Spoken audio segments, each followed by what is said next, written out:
एक बार एक गांव से दो लड़के एक गुरुजी के पास उनके शिष्य बनने आए। तब गुरुजी ने उन दोनों की परीक्षा लेने के लिए उनसे कहा कि मैं तुम्हें अपना शिष्य बना लूँगा, लेकिन तुम्हें मेरा एक काम मेरे नियमों के द्वारा करना पड़ेगा। दोनों लड़कों ने गुरुजी की बात मान ली। तब गुरुजी ने एक भेड़ की तरफ इशारा करते हुए कहा कि जाओ, ऐसा स्थान ढूंढ कर आओ जहाँ पर इस भेड़ को मारा जाए, इसकी बलि दी जा सके और कोई देखने वाला ना हो। मित्रों, यह कहानी एक छोटे से गांव की है जहां के लोग रोजमर्रा के कामों व अपने शांत वातावरण में खुश रहते थे। उसी गांव से कुछ दूरी पर एक आश्रम था जहां पर एक महान गुरु निवास करते थे। जब भी गांव में किसी प्रकार की समस्या आती तो गांव वाले गुरु जी के पास जाते और उस समस्या का उपाय पूछते। गुरु जी ने उन्हें ऐसा उपाय बताते कि समस्या भी समाप्त हो जाती और अगले कई वर्षों तक उस प्रकार की समस्या फिर से ना होती। इस कारण से गांव वाले उनका सम्मान करते थे और उन्हें पूजनीय मानते थे। इस प्रकार की बातें व घटनाएं सुनकर कई दूसरे गांव के लोग उनके शिष्य बनने की इच्छा लेकर आया करते थे, लेकिन उन्हें निराश होकर लौटना पड़ता था, क्योंकि गुरुजी किसी को भी अपना शिष्य नहीं बनाते थे। जो भी उनका शिष्य बनने के लिए आता था, गुरुजी उसकी बुद्धिमत्ता व व्यवहार जानकर ऐसा भिन्न प्रकार का प्रश्न पूछते कि कोई भी उसका उत्तर नहीं दे पाता था। इस कारण उन्हें वापस जाना पड़ता था। तो मित्रों, अगर आप हमारे चैनल में नए हैं तो चैनल को सब्सक्राइब कर लीजिए और लेटेस्ट वीडियो के लिए बेल आइकन प्रेस कर लीजिए। आइए हम अपनी कहानी में वापस आते हैं। गुरुजी की आज्ञा सुनकर दोनों लड़के जंगल में वह जगह ढूंढने चल गए जहां पर भेड़ को मारा जा सके और कोई देखने वाला ना हो।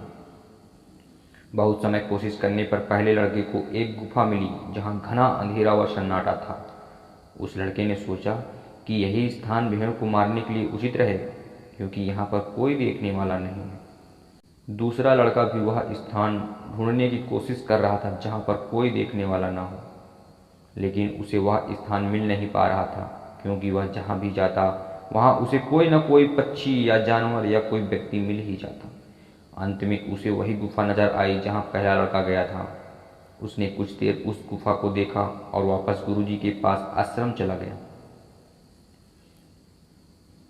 जब दोनों गुरुजी के पास पहुंचे तो गुरु ने पूछा, क्या तुम वह जगह ढूंढकर आ गए जहां पर इस भेड़ को मारा जा सके और कोई देखने वाला ना हो? पहले लड़के ने कहा, मुझे एक गुफा मिली है जहां पर घना अंधेरा है और उस जगह पर कोई भी देखने वाला नहीं है। तो गुरुजी ने दूसरे लड़के से पूछा, क्या तुम्हें कोई स्थान नहीं मिला? दूसरे लड़के ने कहा, गुरुजी मुझे क्षमा कर दीजिए, क्योंकि मैं उस जगह को ढूंढने में असफल रहा जहां पर इस भेड़ को मारा जा सके। तो गुरुजी ने कहा, क्या तुम्हें वह गुफा नहीं मिली? लड़के ने उत्तर दिया, मुझे वह गुफा मिली थी, लेकिन उस स्थान पर इस भेड़ को मारा नहीं जा सकता, क्योंकि उसे मारते समय मेरी आत्मा देख रही होगी, गुफा का घना अंधेरा देख रहा होगा, शांत हवाएं देख रही होंगी, परमपिता परमेश्वर देख रहे होंगे, और तो और यह भेड़ भी देख रही होगी। इस कारण वह गुफा तो क्या, पूरी दुनिया में कोई भी ऐसा स्थान नहीं होगा जो इस कार्य के लिए उचित हो। अगर कोई ऐसा स्थान होता भी तो भी आपका यह काम नहीं कर सकता, क्योंकि किसी भी जीव जंतु को मारने का अधिकार किसी को भी नहीं है। अगर मैं इस भेड़ को मारता हूं तो मैं अपनी सोच और इंसानियत को खत्म कर दूंगा।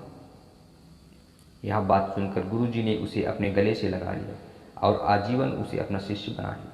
दोस्तों, हमें भी कोई भी गलत काम करने से पहले यह सोचना चाहिए कि कोई हमें भी देख रहा है, लेकिन हमारी अंतरात्मा और वो परमात्मा हमेशा हमें देख रहा है। तो दोस्तों, अगर आपको और भी मोटिवेशनल कहानियाँ सुननी है तो हमारे डिस्क्रिप्शन में लिंक दी गई हैं।